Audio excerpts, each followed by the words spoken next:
What's that? Too, I didn't hear my name called. Oh, sounds like Councilmember Virtue is here too. Councilman Roden as well. My name wasn't called. Syracuse as well. Yeah, I was just going on hands. I'm sorry. Syracuse, Virtue, Roden. Got it. So that's 11? Correct. All right, great. I'll read the motion and then somebody can make it. Pursuant to Governor Lee's Executive Order number 16 regarding electronic meetings as extended by Executive Orders number 34 and 51, I make a motion that this committee meeting agenda constitutes essential business of the Metropolitan Council and that meeting electronically necessary to protect the health, safety, and welfare of Tennesseans in light of the COVID-19 outbreak. Somebody move that, please. So moved. So moved. Second. All right, all in favor say aye. Aye. Aye. Any opposed? All right, thank you. All right, we'll go on to resolutions, starting with Resolution RS 2020-450, and others. Approves the intergovernmental agreement between the Tennessee Department of Transportation and the Metropolitan Public Works. Reimbursement of railroad crossing at Post Road, and somebody needs to mute themselves, please. Is there a motion for this? I move for deferment for one meeting. Second. All right. So there's been a motion to defer one meeting by the sponsor, Councilman Droffel. Councilman Glover.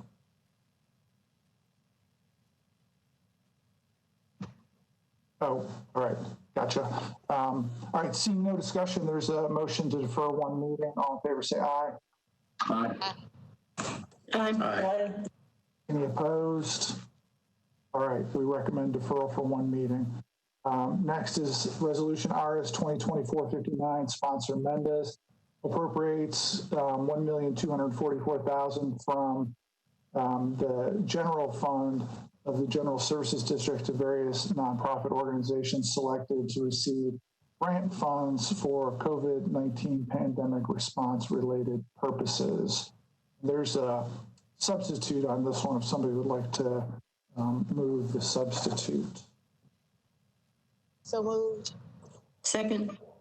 All right, and then can I have somebody from finance talk about this bill and what the substitute does also? Yes, this is Mary Jo Wiggins. Thank you.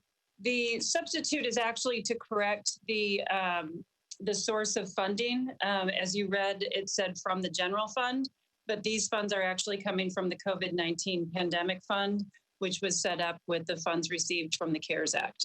So that is the purpose of the substitute. These contracts were actually ones that we eliminated from the FY21 budget.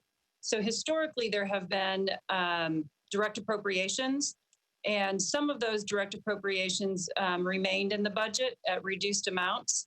But for FY21, if there were nonprofits that would have been funded through direct appropriation, but they could be funded through the CARES Act due to the nature of the work, we did that. And so there was a previous resolution that the council passed allocating $2.8 million. This is a portion of that $2.8 million, and the nonprofits receiving the funds are receiving the same amount of funding they would have received in FY20, but are receiving their FY21 allocations with the restrictions of the federal funds, but for FY21.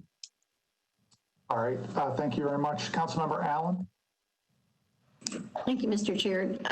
Just for clarification, I know that the Equity Alliance is doing a needs assessment for some CARES money. Does this relate to this at all, or is that that's a different, or is that a different bucket?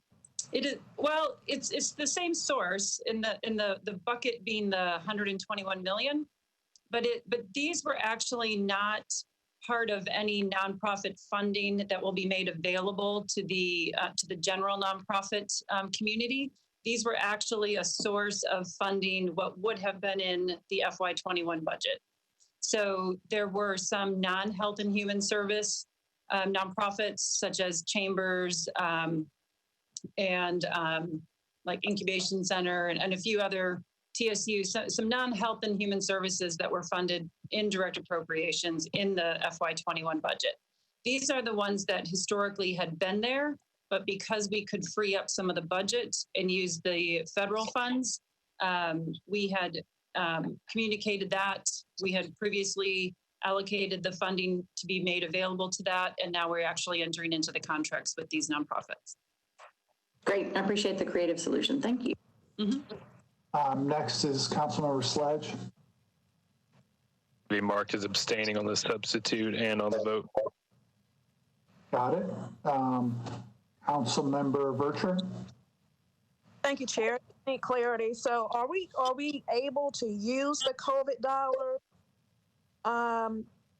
to fill that gap for operating or not? Because what I'm hearing is that these nonprofits were not included in the budget due to the issues that we've been having, but now we're gonna give them this appropriation from the COVID funds.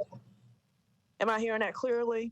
That is correct. I'm gonna, well, Ms. Wiggins answered already, but I think this was, from my view, this was one of the first things we put in the Metro Council Resources web page about the budget was a spreadsheet that laid out which nonprofits from FY20 were being excluded from the FY21 budget because they were going to be funded through relief funds instead. And this is, I mean, I don't want to call it a cut and paste because I didn't go back and check the numbers, but it's basically a cut and paste out of that spreadsheet of what from the very beginning of the budget process was being excluded from this year's operating budget. So when I saw this, it felt like it was a follow through on what the plan had been on the budget. But yes, you are understanding that, right? Yeah, I was just getting the clarity because in prior meetings, it was expressed that that could not happen. So I was just getting the clarity. Thank you, Chair. Good thing. Councilmember Sledge, is your hand up from before, I assume? All right. Seeing nobody else in the queue, we've got a motion to for the substitute, and then after that we would do the bill as substituted. So seeing no further discussion, all in favor of adding the substitute, say aye. Aye. Aye. You know, we've got the one abstention from Councilman Sledge. Are there any nays or other abstentions? All right, we've added the substitute. Now, if somebody could move the resolution as substituted. Move resolution as substituted. Second. All right, it's been moved and seconded. We've got the abstention from Councilman Sledge. All in favor, say aye. Aye. Any opposed? Hearing none. Any other abstentions? Hearing none, we recommend approval as substituted. Next is Resolution RS 2020-460, Mendez Suara approves a community corrections and substance abuse grant from the Tennessee Department of Correction to the Metro State Trial Courts to divert eligible offenders from the Tennessee prison system by providing community supervision and treatment services. Is there a motion? So moved. All right, it's moved and seconded. Seeing no discussion, all in favor say aye. Aye. Aye. Any opposed? Hearing none, we recommend approval. 2020-461, Mendez, Stiles, and others approves a grant from the Tennessee Department of Finance and Administration to the Office of the District Attorney General to work with Hispanic victims of crimes and their families. Is there a motion? So moved. Hearing a motion and second, seeing no discussion, all in favor, aye. Aye. Aye. Hearing none, we recommend approval. RS 2020-462, Mendez authorizes the Metro Department of Law to compromise and settle the claim sharing fees against Metro Government Officer Seth Vaughn and Corporal Michael Harvey in the amount of $180,000. Is there a motion? So moved. Second. It's been moved and seconded. Not seeing any discussion. All in favor say aye. Any opposed? Hearing none, we recommend approval. RS 2020-463, sponsor Mendez, authorizes the Metro Department of Law to compromise and settle the personal injury claims of Ismail Hager against Metro Government in the amount of $13,500.05. Is there a motion? So moved. Second. It's been moved and seconded. Seeing no discussion. All in favor say aye. Aye. Any opposed? Hearing none, we recommend approval. RS 2020-464, O'Connell Mendez Sledge, replacing amendment number 2 to the existing lease agreement between the government and the state of Tennessee to include the fully and property survey. From the lead sponsor, pending approval. Is there a motion? So moved. It's been moved and seconded. Seeing no discussion, all in favor say aye. Aye. Any opposed? Hearing none, we recommend approval. RS 2020-465, Mendez, Hager, and others approves an amendment to a youth development center grant from the Tennessee Department of Finance Administration to the Nashville Public Library to improve community adults' readiness to support positive child/youth development and cultivate environments in the lives of children's youth. So moved. Second. It's been moved and seconded. Seeing no discussion, all in favor say aye. Aye. Any opposed? Hearing none, we recommend approval. RS 2020-466, Murphy, Mendez, and others approves a grant to the McCabe Park Little League to the Metro National Parks and Recreational Department to provide materials and labor to use in the installation of irrigation system for the McCabe Park baseball field. Is there a motion? So moved. It's been moved and seconded. Seeing no discussion, all in favor say aye. Aye. Any opposed? We recommend approval. RS 2020-467, Henderson, Mendez, and others approves agreement from the Friends of Warner Parks to the Metro Board of Park and Recreation from the installation of the signs to hide a pit potty park at each expense. Their motion. So moved. It's been moved and seconded. Seeing no discussion, all in favor say aye. Aye. Aye. Any opposed? Hearing none, we recommend approval. Next is RS 2020-468, Henderson, Mendez, and others approves a grant from the Friends of Warner Parks to the Board of Parks and Recreation to fund the installation of 3 kiosks in the park. Is there a motion? So moved. Second. Seconded. Councilmember Allen, go ahead. Thank you, Mr. Chair. I just wonder if somebody could tell me what kind of kiosks those were. Anybody here for that one?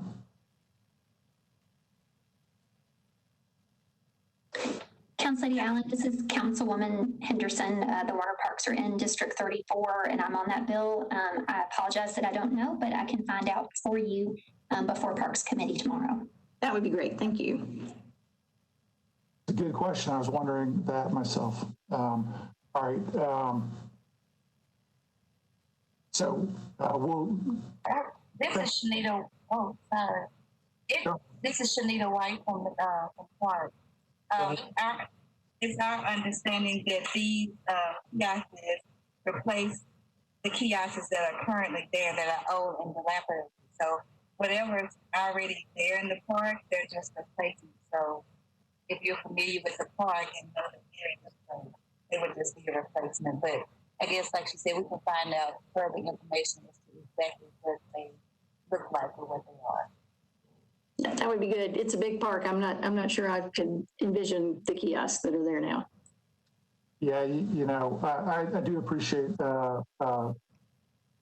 Ms. White getting that information for us. I just assumed it was some of the little wooden structures that have got maps on them where they show your way around the park is what I assumed, but I have no idea. So if you could share that with the council office, it can be distributed to the full council. And if that could happen before noon tomorrow, that would help us when we get to the meeting tomorrow night. I appreciate that. All right, thank you. And thank you, Councilmember Henderson, also. Seeing nobody else in the queue for further discussion, there's a motion and second. This is on Resolution 468. All in favor, say aye. Aye. Aye. Aye. Any opposed? Hearing none, we recommend approval.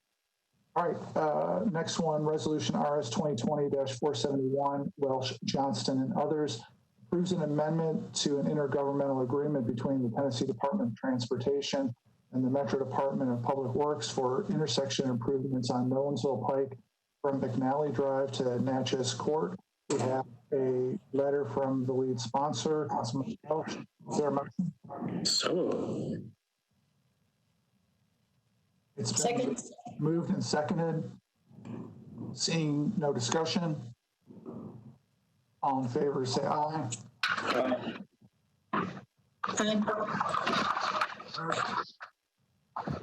Hearing none, we recommend approval on 471. We've got one late filed matter that Director Cooper suggested we take up at Budget and Finance. It's what we got an email about this afternoon about, well, legal action.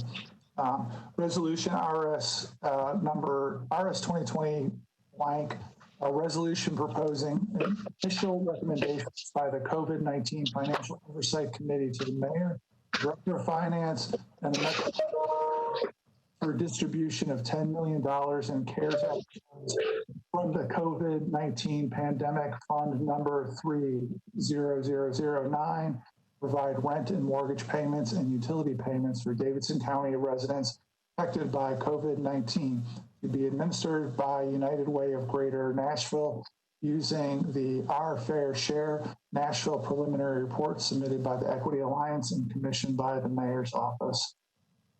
So that's going to be introduced tomorrow just for purposes of having a discussion. Would somebody like to move that?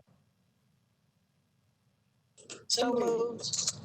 All right, I hear a motion and second. And first, let me confirm, Mr. Cooper, that was distributed to everybody this afternoon, right? Actually, I'm not sure that it was. I got it in and I copied Danielle, but I don't think that we sent it to the full council, but I'm pulling it up and sending it right now. Okay, well, while you do that, maybe Ms. Wiggins can describe what this is. Yes, thank you, Chair. The COVID-19 Financial Oversight Committee has met 3 times. Their initial recommendation was really to support people staying in their homes. So the first concern of the committee was, as the unemployment benefits have ended and a lot of the stays on evictions are ending, to make sure that funds were available. So this is specifically identified for rent and mortgage, as well as utility assistance. And they have heard from the Equity Alliance. Their preliminary report showed the top zip codes of concern, as well as reinforcing that rent and mortgage and utility assistance were of the top concerns. And the United Way has already distributed funds in this area. Now, the funds that they distributed were private donations, corporate donations. It was not federal funding, not subject to the same requirements that we are, but they had a history of it, and the committee selected United Way to administer those funds. I don't know that everybody has seen the resolution if they've received it yet. Some general highlights are that the committee's intention is that the payments be made directly to landlords, banks, and utility companies, so that the funds are not distributed in the form of cash to the individuals, but really to the quote unquote vendors of the funds. So again, banks, landlords, utility companies. The funds are to be distributed by November 15th, which is the alignment with the state nonprofit funding, which would allow, if for some reason there are unused funds, for us to react before the December 30th deadline, should that date not change. There are biweekly reporting requirements for the United Way that include, who's receiving the funds, demographics, what is the fund balance. They have committed to a 1.5% administration fee, and they will be using their charity tracker. So nonprofits that are willing to use that software, and all nonprofits are available to use that software, that will prevent duplicative recipients. So it tracks who is receiving what by all of the different nonprofits. I'll stop. Thank you. And then I see we've got at least one of our council representatives on the committee, Councilmember Sepulveda. I'm not sure about others, but can I impose on you to comment about this also?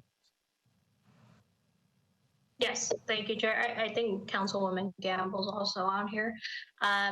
We decided as a committee that our first priority was to get money into the hands of Nashvillians who are in need. And so this is just our initial recommendation. And we plan to look at how fast it goes and which communities were served. And there is a strong possibility that in the future, we allocate more money to rent, mortgage, and utility relief. As Mary Jo Wiggins stated, there is a biweekly reports that the committee will be receiving. I know that was a big concern for some outside groups to have that accountability factor to it. We are also asking, making sure that Social Security numbers are not required when applying for these funds as well. And we have held off on other aspects until we have more information from the state, because it looks like the state might be doing a couple of other things and we don't want to duplicate those efforts. Let me ask you one other question before I open it up to committee members for questions. Did I hear right that this is a recommendation from the committee today? And was it unanimous, or was it a split vote, or what?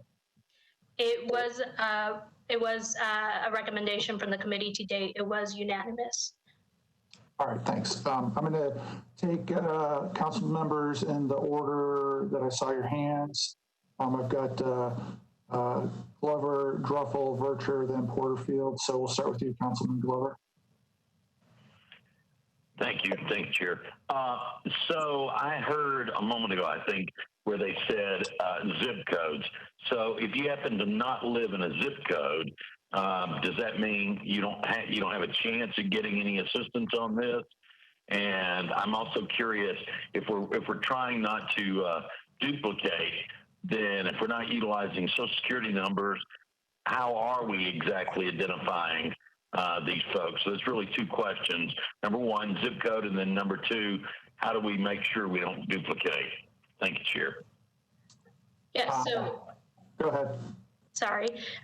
So people could still apply for relief, and they do not have to live in those zip codes. It's to keep track of communities that have been underserved.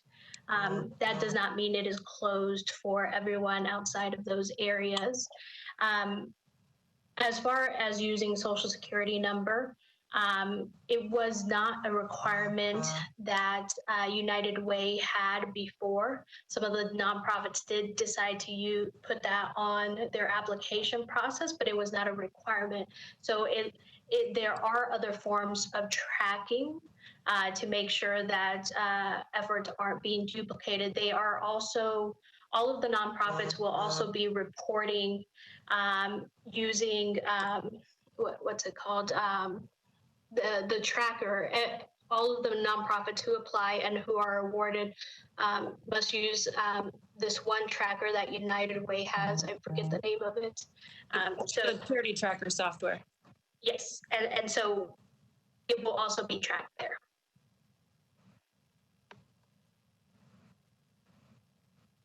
Anything else, Councilman Glover? No. All right, thank you. Councilmember Druffel? Yeah, thanks, Chair. What's the entire amount and how much more do you think we anticipate getting?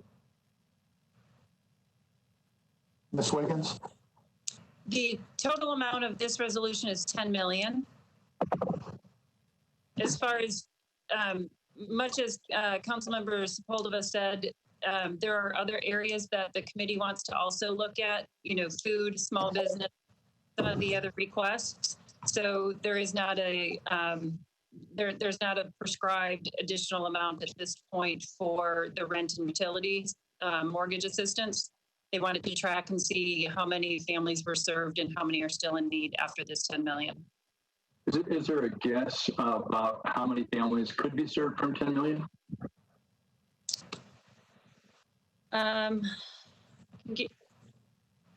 It would be a guess. We'll hold you to it, The average that United Way had currently been, the most recent average was $685 per family needed to pay their rent. I suspect that amount could go up, but using that 685, you'd be looking at about 14,600 families. Very good, thank you. Mm-hmm. Thank you, Councilmember. Next is Councilmember Vercher. Thank you, Chair. I have a couple of questions. I was trying to go through the resolution. Is there a cap on the request for assistance from families?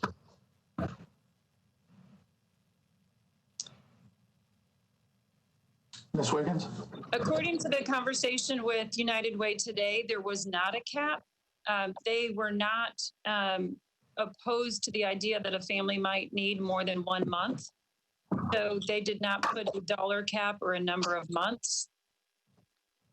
So logistically, setting the expectations for the families that's in need, when they go and apply and they need assistance back, let's just say May, June, July, and maybe August. I don't know. Is it likely that they will receive such assistance, or would they be told something contrary to that? I can't speak for somebody asking 4 months. I do know we'll have representatives from United Way tomorrow night. I'm not sure what they would say to that many months. Okay, I just want to make sure. So as it stands right now, I'll just be more direct. So as of right now, there is no cap, and we don't know the length of time that families can get assistance. United may just say 1 month, at the most 2 months. But from what I'm hearing from you is that we really don't know. We're just allocating the 10 million for rent and mortgage payments and utilities. Correct. Okay. The other part of the logistical question, and I don't know if you have the answer to this either. These payments will be made directly to the vendor. How is that going to actually? How would that work? So when like if it was coming from Metro, sometimes those payments are delayed due to our process. How is that going to interface from us to United Way, from United Way to multiple landlords, multiple mortgage companies? How is that going to work? So the funding will go from United Way to their financial assistance network, which is a group of nonprofits that are currently using Charity Tracker, and others are welcome to join that group if they want to be a delivery mechanism of the funds. And when that happens, the fund payments are then made by that nonprofit. Some of the previous nonprofits that have been making those payments directly to the landlords and banks and utility companies, NeedLink, Rooftop, Conexión, Catholic Charities. So they may actually, so it's those individual nonprofits are actually the ones making the payments. Okay, and it's up to the applicant to provide them where those payments should go? Correct. Okay. And I guess this is a question we don't know the timing of such. I guess we wouldn't know that either. Because for the full process, are we looking at 15 days, another additional 30 days after we pass this resolution? One of the things that was mentioned. I just want us as and chair, the chair is aware that I'm always conscious of what we do in the chamber and what's reported publicly, because the headline is going to read council appropriates or approves 10 million for rent and utility relief. So that the public doesn't hear that process may be another 30 days after we approve the resolution. The media doesn't report the logistics of it, so to speak. Mm-hmm. So I think we need to make sure that we're setting the expectation for the process and for the public as well. That's just where I'm going with this line of questioning, because at the end of the day, for these families, they needed relief yesterday. Right. Ms. Wiggins, do you have a sense of how long it would be before the money would be out on the street? So we talked at the committee meeting today that once council approves it, the contracting process will be pretty quick. We've done work with United Way before, and then we get them the funding. They can turn that around. They actually said they could start taking applications ahead of time so that they were ready to distribute. And what they said, from the time that the individual goes to that nonprofit to receive the financial assistance, the comment they made today was that by the time that happens, they're usually already behind in rent, and therefore those payments are turned around very quickly to the individual. So we talked about, probably near the end of August for United Way to have that money in hand, and therefore then turning that around so that a lot of the September 1st rent payments and mortgage payments could be covered.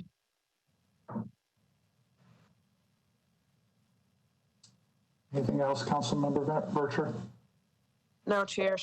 She answered it. All right, thanks. Councilmember Porterfield?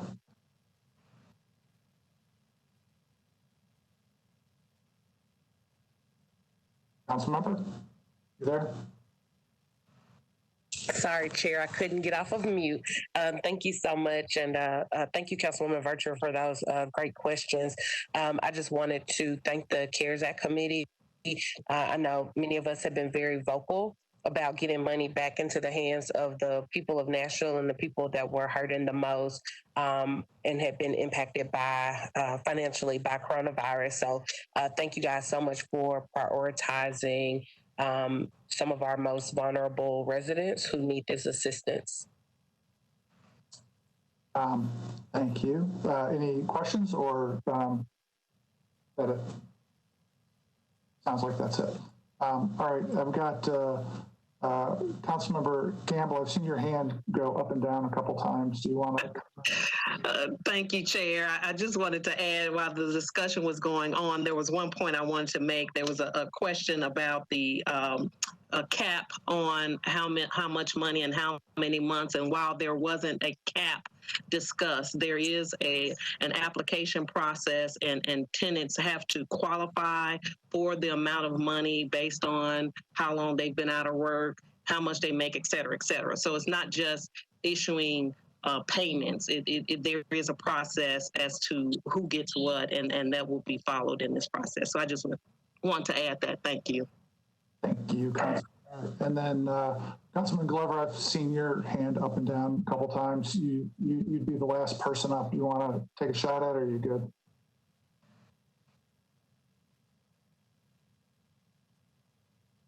I'm good, Chair. All right, thank you, sir. Councilmember Vercher?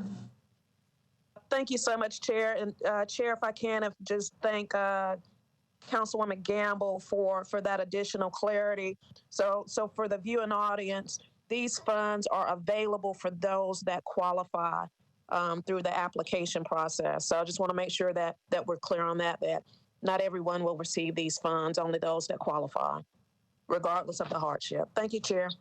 Thank you. All right, this is on a late filed to allocate $10 million of federal relief funds to provide rent and mortgage payments and utility payments. And we've had a good discussion about it. So all in favor of recommending approval, say aye. Aye. Aye. And any opposed? Hearing none, we recommend approval of this late filed resolution. All right, moving on to bills on second reading. BL 2020-336, Ruffle and Swara, requires the Director of Finance to provide recommendations to the Metro Council regarding revisions to the Metro Government's management policy. I've got a package, but does somebody want to get us started on moving approval? Move. Second. All right, it's been moved and seconded. Councilman Ruffle, do you want to comment before my amendment is offered? Yeah, thank you, Chair. This is designed to look at options to curb our debt for the long term. As some of the notes I sent out in terms of the amount of debt that we continue to grow into. It isn't really to advocate policy or anything at this point in time, but we're definitely going the wrong way for a long time. And it's asking Mr. Crumbo to come back with some options that can help curb the direction and the level of debt that we're going with the direction. Thank you. Councilman Ruffle, if we haven't had a chance to communicate at all about this, would you, while you've got the floor, like to offer the amendment? Yeah, I'm okay with the amendment because it doesn't change the intention of where I'm going. Again, it's not advocate policy, but being prudent absolutely is the right way to go. So I agree with your amendment and would like to move it. Is there a second? Second. All right. There is a second. Thank you, Councilmember Vercher, on the amendment or on the bill as amended. Yeah, thank you, Chair. If the sponsor could, for the benefit of the committee, if he can provide the contrast between this and what we already have on the books, BL 2017-949. Yeah, in some discovery,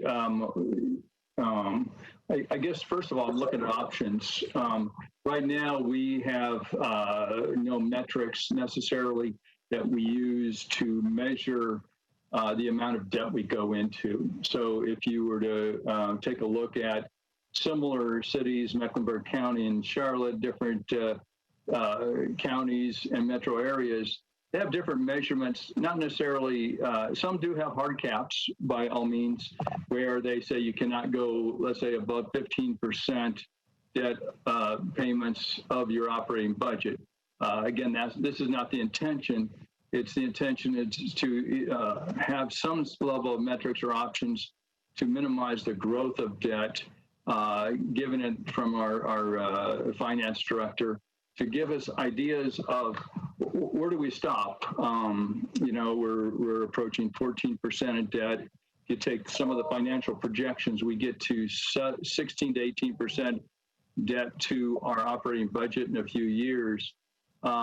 We just need to understand and have a very visual opportunity to take a look at how do we slow that down. So right now, if you look at our debt policy, it's based on some overall general measurements, or not even measurements, ideas that we should just take a look at before we make those decisions. I think we need to have a harder look at looking at where we're headed and what we have in those metrics to help, again, guide us, or at least create a conversation that says we've gone too far and we need to curb it for a variety of ways, or create options to slow it down. So it's really creating more of a discussion, but I guess it's designed to suggest that we lose some of these metrics and some of these ideas and alternative options of how some other cities and counties are curbing their debt or haven't grown their debt, if that makes. It does. I was just asking because a lot of this work in this space have been done actually by the chair, and we currently have criteria for appropriation uses of debt and so forth. I don't know if we're at the finance director to do something that we've already done, or Councilmember, I can comment on okay, that. thank you, Chair. I mean, because I think we did that when back 2017, maybe. So it's a little foggy for me. Yeah, and this is well. So I welcome the effort to have a further conversation, because it has been several years, and the universe has changed in the last several years. When we addressed this as a council, I think it was 2017, the debt management policy, before we got it amended, I'm paraphrasing, but only slightly, basically had one or two sentences in it about how to figure out how much debt we should have as a city. And it more or less said, we look at a lot of factors and decide what's prudent. And the argument I made in conversations with Mr. Riebling and Sunil, and the other good professionals in finance at the time was that that's all well and good, but if Tom Edelman and Rich Riebling get run over by a bus, then two sentences of we look at a bunch of stuff and figure it out. And with the council's engagement, we moved to having a debt management policy that was much more robust in it at least characterized all the different sorts of factors that the city professionals consider in deciding how much debt we should have, and including what the level of our OPEB obligations are. And, Councilman Druffel, I know he ran on this, and we talked a lot about it back on the campaign trail a year ago, the idea of continuing to move that forward and continuing to improve the process. He and I got a little bit different perspective of, he always talks in terms of limiting and curbing, and I talk in terms of defining the process. But we can, we're having a good faith conversation about that, and he and I both agree, and the finance director is happy to engage in this process also. That's a little long-winded, but that's how this fits in with what we did several years ago. Okay, just. And I think if you took a look at it, I sent an email of some alternative debt policies of other cities and counties. I think you get a different, you get a version of different ways to look at it. Again, not landing on a policy, but looking at alternative options, and that's all I'm getting to. Okay. Thank you so much, Chair. Thank you. Councilman Glover. Thank you, Chair. So I understand, and I don't know which one of you need to answer this, but there is not a cap at, say, 10, 12, 14. Did I understand that correctly in any of this new language? That is true. Yeah, that's exactly, Mr. Glover. I didn't do that on purpose. Again, I'm asking for our Director of Finance to look at what he think would have as best practices or best options, and then to make recommendations for this body to take a look at. Well, the reason I'm asking the question is because I had actually looked to try and do a push on the caps once before, and it kept getting kicked down. The problem is that as we've just witnessed, we just raised taxes historically high. And a lot of that has to do with the debt service that we've got, as opposed to cutting other things. The average household can't do those things. And, the average household is limited to what that debt level can be. So I just, at some point, I don't know if this question is for Mr. Cooper. I don't know if this is amendable on third because it's not a tax or anything else, but I really wish there was serious discussion of capping it, because we can do these things all day long, but I've been around this for a while, and we keep inching up and inching up and inching up. So, Mr. Cooper, I don't know if that's a realistic goal or not. Mr. Cooper, any comments? It would not be amendable on third reading. Okay. So to answer that question a little bit, Mr. Glover, this is asking for recommendations. When we get the recommendations from our finance director, that's when I figure we would have a good, robust debate on what's the best way to go. There is dangers of caps, and I think we got to take a look at that. But I think we do have to determine the options that he might provide as ways to curb the debt. So I understand your concern and thoughts, and I think that's possibly a discussion down the road. Okay. The only thing that I guess the part that still bothers me is, we're the legislative body. We should be basically setting that. I mean, I understand asking for recommendations, but, that's my 2 cents worth on that. We've just never done a very good job in that arena. All right. Thank you, Chair. Thanks. I think that's it. Council Member Vercher, hands up from before, I assume. All right. So we're on the proposed amendments. Seeing nobody else in the discussion line. All in favor, say aye. Aye. Aye. Aye. Any opposed? Any opposed? Hearing none, the amendment's been added. Can somebody please move the bill as amended? So moved. All right, it's been moved as amended and seconded. Seeing no further discussion, all in favor say aye. Aye. Aye. Any opposed? Hearing none, we recommend approval as amended. Next is BL 2020-379, sponsor Styles. Amends the Metro Code to require certain information to be provided as part of the application for a business tax license. Is there a motion? So moved. Second. It's been moved and seconded. I don't see anybody else in discussion, but I do want to ask Mr. Cooper something. When I had a conversation with finance about this in our regular prep call for the meeting, they wondered whether anybody had talked to Brenda Wynn's office about whether they would incur any additional cost in implementing this. And just curious whether you know the answer to that question, Mr. Cooper. I do not know the answer to that. I think Councilmember Styles had some communications with them, but I'm not sure. I don't think she's on the call, is she? I don't think so. I did not see her. Well, I would ask Mr. Cooper just to chase that down, since finance asked me about it. If we could get some information about that to the full council before the meeting tomorrow night, because I assume this is not amendable on third, right? That's correct, and I will check with Brenda Wynn's office. All right. I got two hands up. I'll go in the order I saw them. Councilmember Suara.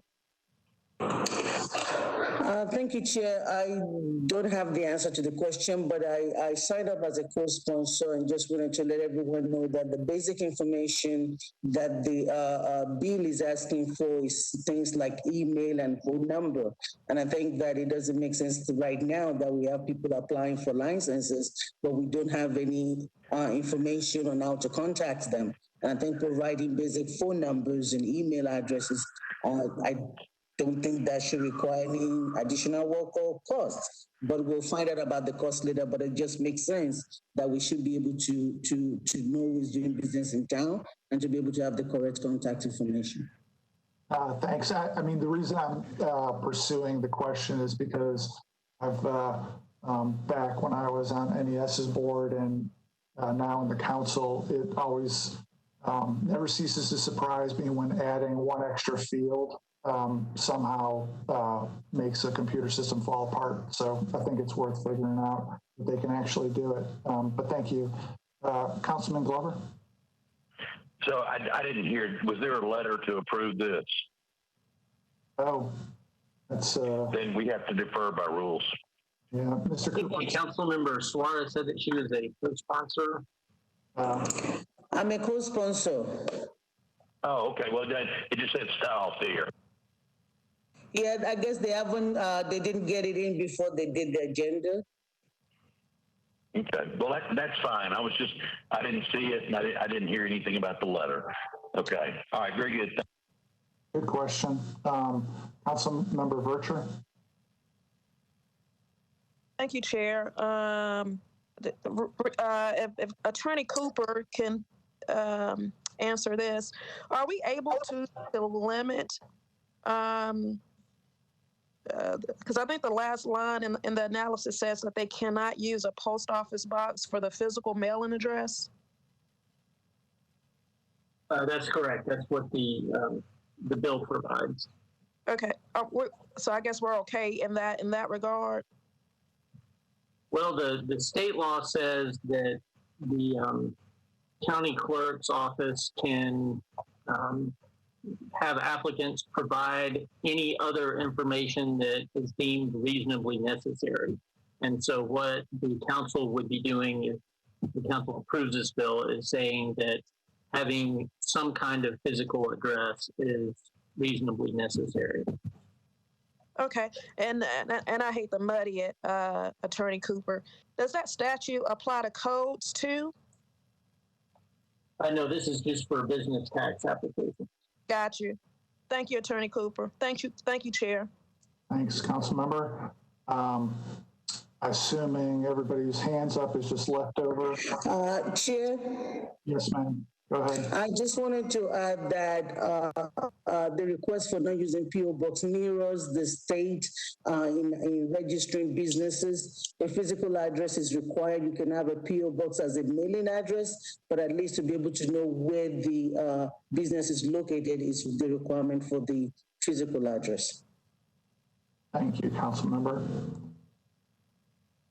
All right, we're on BL 2020-379. It's been moved and seconded.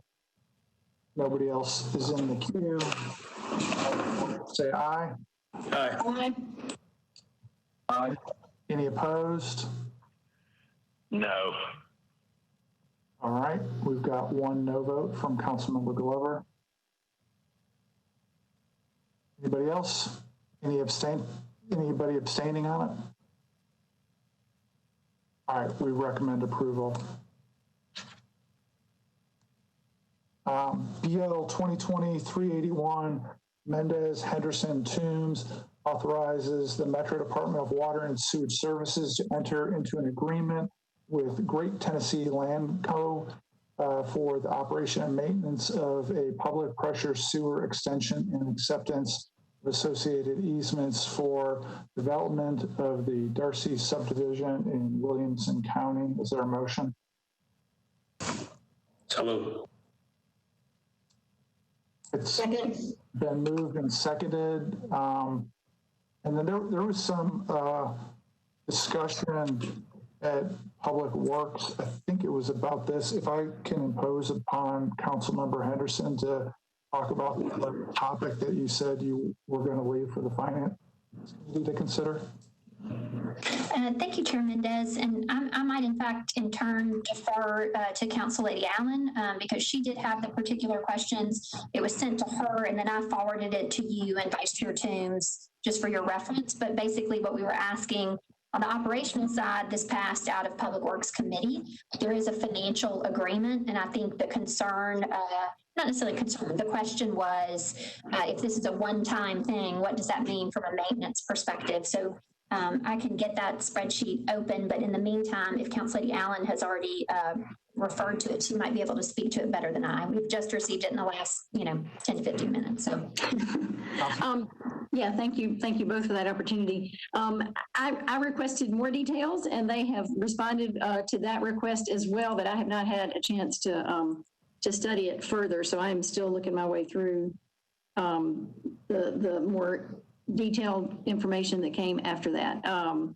My question had simply been, where did that $149,000 one-time payment come from, and just wanting to see how it would cover in perpetuity electrical costs to run a pump and chemicals and maintaining controls and things like that. So I've got this information that I will continue to study.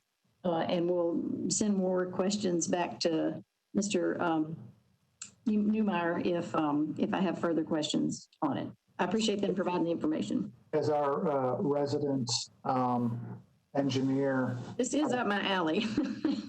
I mean, are you thinking that we should do like Public Works did and approve it today, and you'll let us know tomorrow evening if you're not happy at that time? Yeah, I'm happy to do that. I mean, I don't claim to be smarter than the people who put this together, but I would feel better if I understood all the numbers and how we got to where we are. So I will do my homework on that before we vote tomorrow. Appreciate that, Councilmember Butcher. Chair, was the recommendation from Public Works, was it a deferral with a re-referral, or was it just outright approved? I believe it was approval with the idea of if information didn't make sense by tomorrow night, then something else would happen tomorrow. Is that right, Councilmember Henderson? Yes, sir. But particularly, we did something that I think comes up a fair amount, colleagues, when we have a dual referral to Budget and Finance and to Public Works. We on the Public Works side are really trying to look at it from a more operational perspective. So to the system, like what's the benefit to Metro system of operating this? And so we advanced it from an operational perspective and asked that Council Lady Allen and questions that we had both raised be addressed in Budget and Finance. So we advanced it on its operational merit, Councilor Bircher, and didn't request a re-referral. So we recommended approval. Councilmember Bircher? Yeah, I think, Chair, I think, tomorrow's council meeting day, and I don't know if committee members will, I guess we could just put it on Councilwoman Allen to, when she gets this information, to send it to Attorney Cooper to get it out to council members. I don't like as a committee that we're continuing to approve these type of resolutions without fully understanding the fiscal impact. If somebody wanted to say we don't understand where the number came from, and we could decide we wanted to ask Water Department whether there's a problem with waiting 2 weeks to get it pinned down more substantially. I mean, it's I don't want the committee to feel like I'm shortchanging that conversation. So if someone is on water on, could they answer? Somebody from Water Department on? Hi, this is Amanda Deaton-Moyer. I'm here from Water. We can wait to discuss the numbers more sufficiently. However, this is a resolution where we actually are receiving money to, and the developer is building the pump station, and we're receiving money for perpetual maintenance. And I think, and I don't want to speak for Council Lady Allen, she was trying to understand where did that number actually developed, and we gave her the large numbers of the chemicals and the pumps and the generator, and she wanted a little bit more detail on those specs. So we do have that number, and we do have how it's broken down. We have the map, and it's been sent. It was just that she wanted a little bit more detail on the specifics of what was in that. So, and I should add that this professional maintenance, we don't expect for this pump station to last forever, because then it'll become a gravity sewer and it will come out of service. So that, and the people that come onto the system will actually eventually pay for that maintenance. So we think that it's a good opportunity for the system. Gotcha. Okay, so you answered my question, who was covering the maintenance of it?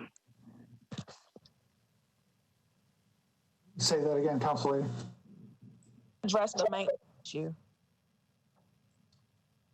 I believe it's a lump sum that's being received from the developer to cover the water department's cost going forward on the maintenance, and that's the thing that Council Member Allen has been trying to do a deeper dive on.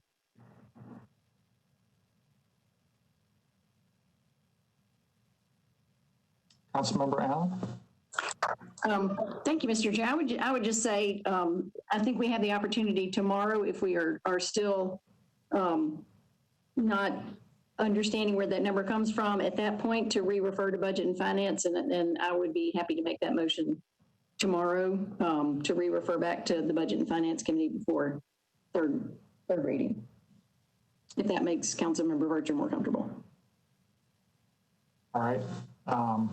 Well, let's see. We've got a motion to approve it, and it's been seconded. And if somebody wants to make some other motion, now is the time to do it, because there's no further discussion, and I'm about to take a vote on the motion to recommend approval for second reading.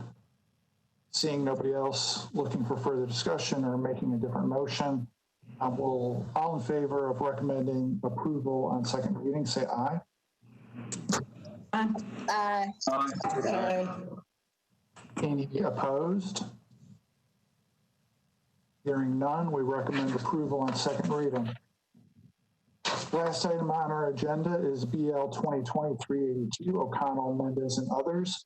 Authorizes the Metro Department of Water and Sewage Services to enter into an agreement with Nashville Co. LLC, provide improved public sanitary sewer service through the construction of an improved stormwater system for both its proposed development as well as the existing properties in the area. Is there a motion? So moved. It's been moved and seconded, and I heard a similar discussion at the end of Public Works Committee meeting. Councilmember Allen, is there more to figure out on this one too, or what, or not? This one is an annual payment, so that makes more sense to me. So I didn't have any further questions on this one. All right, thank you. Anybody else on this one?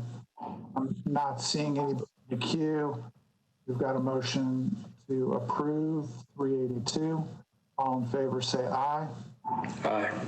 Aye. Aye. Any opposed? Hearing none, we recommend approval. And that is everything that's on our agenda. Let me check with Mr. Hurd. There's no meeting after us, right? So I'm not passing the baton to anybody. Is that right? Tripping over me. Yes, sir. You are correct. There is no other. All right, Mr. Cooper, is there any other business we need to deal with? No, Mr. Chair. All right, with that, we'll be adjourned, and thanks everybody for participating today.